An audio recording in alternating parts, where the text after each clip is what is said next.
Hey there, my friend. This is Dr. Anthony Balduzzi, founder here at the Fit Mother Project, and I want to welcome you to today's video. In today's video, what we're going to do is cover the 5 most common reasons why you're not losing weight. And my team and I created this video specifically for busy women in their 40s, 50s, 60s, and beyond who want to lose some weight, who want to tone up, but feel like they're struggling to see results.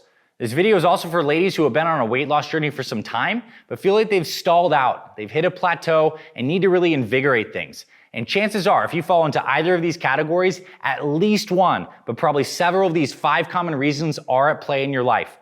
And here's my promise to you. When you stick with me on this video, we're gonna cover everything you need to know to avoid these pitfalls.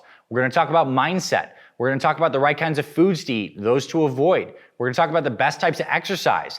And when you see yourself in this landscape and you see where you might be being tripped up, it's gonna give you so much more power this year to move forward and see consistent results. Without further ado, let's get into today's video and cover the 5 most common reasons why women over 40 are not losing weight. All right, so the first reason why you're not losing weight is, quite frankly, your mindset is jacked up. And I don't mean to be rude when I'm saying this, but this is one of the most common pitfalls. Most people, when they're trying to lose weight, they think it's all about the foods and the exercise, but really it's the mind that creates the body, because it's the mind that ultimately drives your habits and your consistency, and consistency drives your results. So there are 3 common jacked up mindsets that I see all the time. The first one is the all or nothing mindset. And this is the type of mindset where you feel like you either need to be perfectly on the plan, and if everything doesn't go perfectly to plan, you don't eat the right food one meal, you miss a workout, you say, screw it, I'm off the plan. And this kind of binary extreme thinking leads people to these massive swings on the plan, off the plan. And it's simply not true. Because the fact is you could have a half of a burger or a piece of pizza and still have a productive day for weight loss. You could skip a workout one day and still have a productive week for weight loss. So we need to get rid of this all or nothing mindset. So my first question for you is, where is this extreme all or nothing mindset showing up in your life? Often it comes down to that feeling of guilt if you feel like you missed something. And the mindset to replace that with is the idea of forward progress over perfection. The idea of checking the boxes of good hydration, good nutrition, sleep, exercise as consistently as you can. And if you miss it, okay, where can you slot it in and do better on the next meal? Because the truth of our experience is we're always in this present moment. And just because something happened in the past, we always have the chance to create a new. So the all or nothing mindset has to get out of your life if you want to be consistent.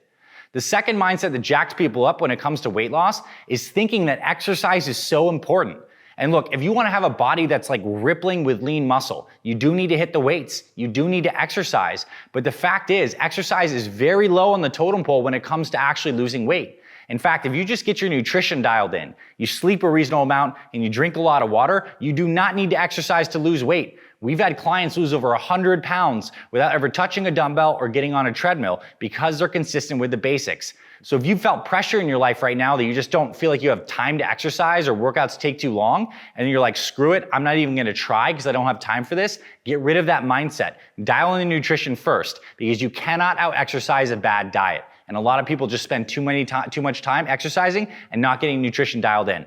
And the third mindset that really jacks people up is shiny object syndrome. It's always looking for that next thing. So maybe this year it's keto. You want to get on that keto plan, or it's this new vegan vegetarian plan, or it's this new diet that you heard from someone else. And look, it's good to try new things because it has new energy. But if you're constantly binging past all these new things and always looking for that magic silver bullet, you're not actually looking in the mirror at what's actually driving your lack of results. And that is your lack of ability to form consistent habits in these key areas and buckets. So instead of looking out externally for shiny objects, I want you to reflect in and ask yourselves these questions. How can I be more consistent with my nutrition?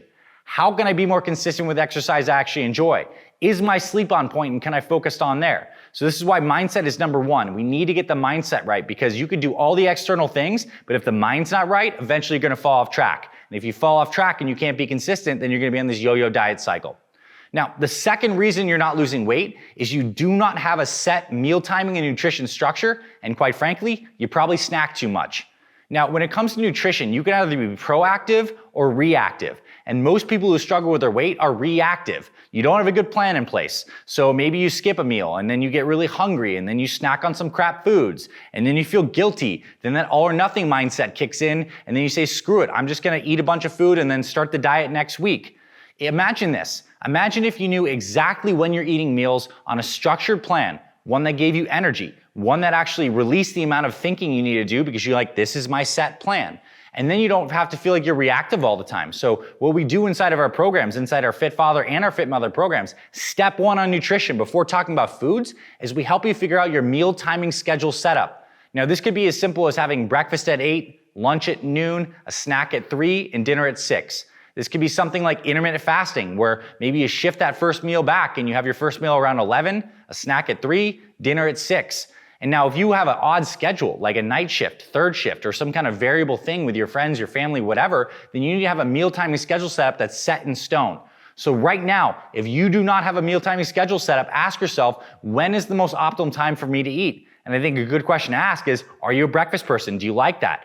If yes, get a good, consistent, healthy breakfast installed into your life and make that the consistent ritual you stick with. If the answer is no, you don't care for breakfast, then drink water, black coffee, green tea, and push that first meal back and get that. The whole point is making nutrition proactive, because when it's proactive, you can actually build habit momentum that'll keep you going to the future. So reason number 2 is not having a meal timing schedule set up in place. And then the snacking too much, this is something we used to teach like 10, 15 years ago. The idea you should have 6 small meals per day. Turns out that's kind of terrible advice. What that actually does is make sure that your blood sugar is always kind of needing to respond and going all over the place, which means your body produces more insulin. And we also found that the more frequently you eat, it actually trains the hunger hormone in your brain called ghrelin to actually secrete more frequently, making you more hungry. And also, that's 6 times per day if you were doing a whole bunch of snacking, that you have the opportunity to eat more calories than you should. So I'm a huge fan of having, like, let's just say 2 to 3 big meals per day. And it could even go down to 1. Some people do really great with 1 meal per day. The point is to find something that works for you, that you can stick to, and get structure in place. Because once you have structure in place, we can talk about slotting in the right kinds of foods that fit with your schedule. If you're super busy for breakfast, maybe you start making a high protein smoothie. Maybe you make some overnight oatmeal. Maybe you make an egg and turkey bacon omelet recipe. But you can be consistent once you have the structure in place. That's reason number 2. Reason number 3 is you're not prioritizing nutrient-dense foods that keep you full. And here's one of the greatest secrets when it comes to nutrition. Not all foods have the same effect on your satiety.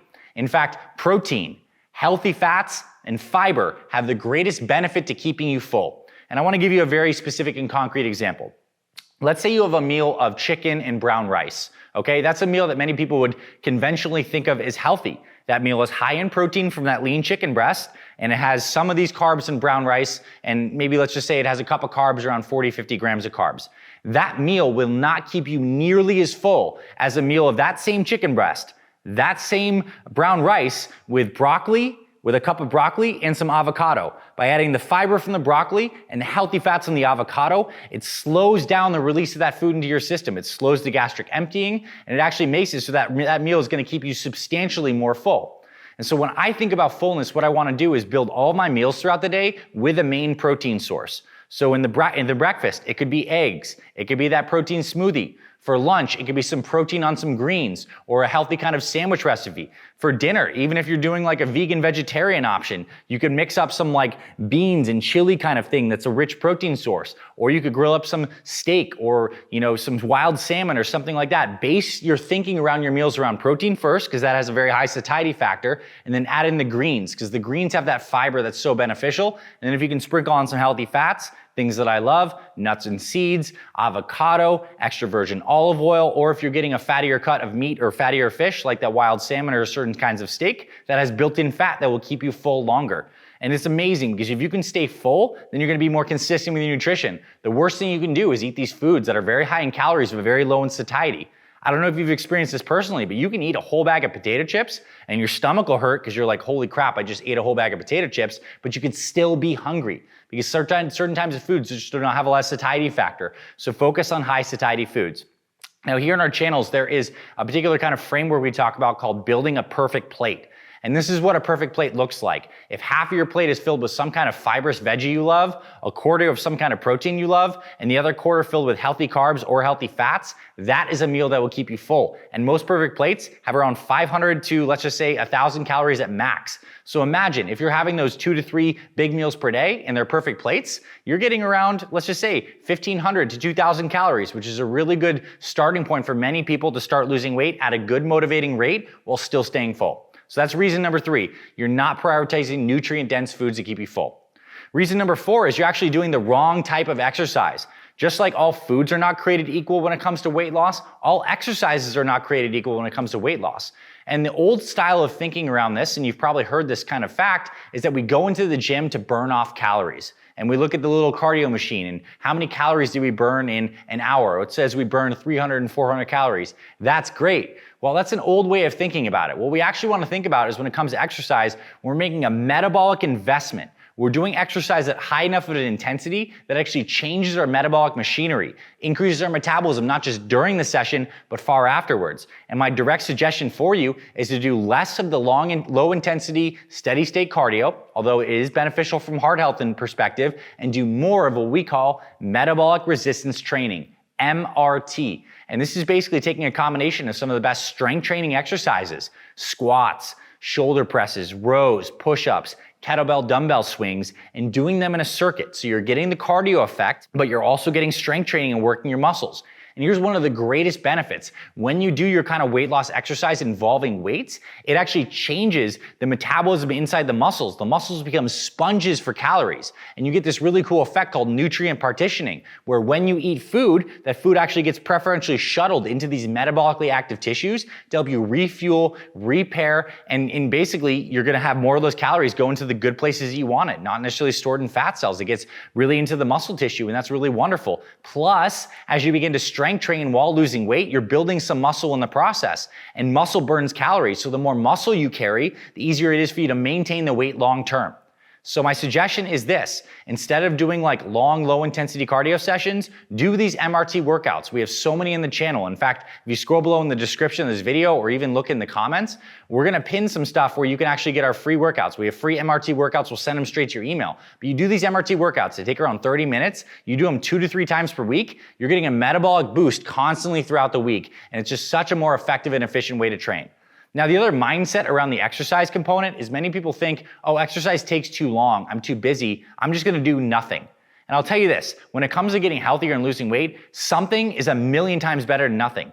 Even if you only had 10 minutes to exercise and you went and took a brisk walk around your neighborhood, or you did some air squats and push-ups in between a meeting, or if you're taking a meeting on the phone or you're talking to a friend and family member and you just walk around the block, all of that is accumulated movement that totally benefits you. And particularly, I'd just say like walk more. Like as much walking as you can do on top of your exercise is gonna benefit you so much from a metabolic perspective, but also from a stress relief perspective. If you can get outside and you can walk, you can breathe some fresh air, it is so good and vitalizing for the system. And the reason many of us trip up and eat crappy foods is quite frankly because we use it as a pressure release valve. We use it as stress relief. So if you can get things like walking and natural movement into your routine, something that actually makes you feel good, releases those endorphins and enkephalins and elevates your mood, you're gonna be less likely to turn to any other habits like drinking and eating crap that's really not serving you in your goals. So walk more, do more MRT workouts. That's gonna help you tremendously this year. Now, the final reason why you're not losing weight is you're probably creating your own plan. You're probably designing your own approach. You're probably creating your own meal plan. You're probably getting your own workouts. You're taking pieces of stuff from here and there and kind of putting it together into a plan.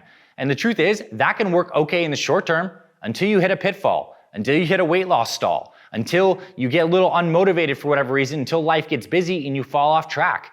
It's like no surprise why all the greatest athletes on the planet have coaches, because a coach gives you direction. And then you can sit in the seat of the athlete and actually execute. And that's the really good thing. When you get a plan that you can stick to that's outside of yourself, it's really key. And especially if you get expert guidance from people like me and my team or other great people you might find on YouTube, then you can actually get help in troubleshooting the friction points that will inevitably come. Because if you're the one who has to both manage and direct the getting over those friction points and doing the execution, you're just in such a vulnerable state and eventually you'll fall off track. And then what happens when you fall off track again? You get inside your head and you're like, damn, I just can't do this. I always fall off track. And now you're creating more mental baggage that you're gonna need to deal with down the line. So my suggestion is this: if you're actually really committed to seeing serious results, get somebody's program. Many of us have figured it out. We already have a laid out path, and then just follow that. Commit to the process, follow it. Get a coach, get guidance, and then you'll be able to sit with a lot more confidence that all I need to do is execute, and this will help me succeed. So those are 5 common reasons, and there's many, many more. And right now, if you're at a weight loss plateau or you just wanna see greater results, then I highly recommend you take some of this stuff to heart. You start to drink more water. You start to do MRT workouts. You prioritize those nutrient-dense foods. You start to shop a little better, and you look at your mindset. Where are you falling prey to some of these common mindset traps? That's really key for you. And listen, if you want more help with this stuff, if you watch this video up until this point, you're vibing with what I'm saying, you like how this kind of approach looks like, of being like holistic, of mind and body together to see consistent results, then check out the description of this video. We have free meal plans and free workouts for men and women over 40. This is exactly what my Fit Father and Fit Mother team and I, we do. Every day, we help tens of thousands of people who want to live healthier for themselves and their families. We have some free workouts below, and you can also see links to our paid programs. We have programs for muscle building and programs for weight loss. It's all completely laid out for you step by step, and we give you basically everything to do. Then you can just follow it and see great results and then learn in the process. So thank you, my friend. I wish you such great success this year with your weight loss goals, and I hope that you take some of this stuff to heart, apply it to your life, and see phenomenal results. And if you haven't subscribed, make sure you hit the subscription button. We have over 500 videos across our channels, stuff like exercise tutorials, philosophical videos like this, some other things where I'm interviewing other health experts and guest experts. So check that out, hit subscribe. And if you actually like this, hit the thumbs up button. It helps this video spread across the internet and reach more people who have similar goals to you, who want to lose weight and live healthy. And so thank you for your vote of confidence. Hit that thumbs up. I'll see you around our channel, my friend, and I'll talk to you very soon.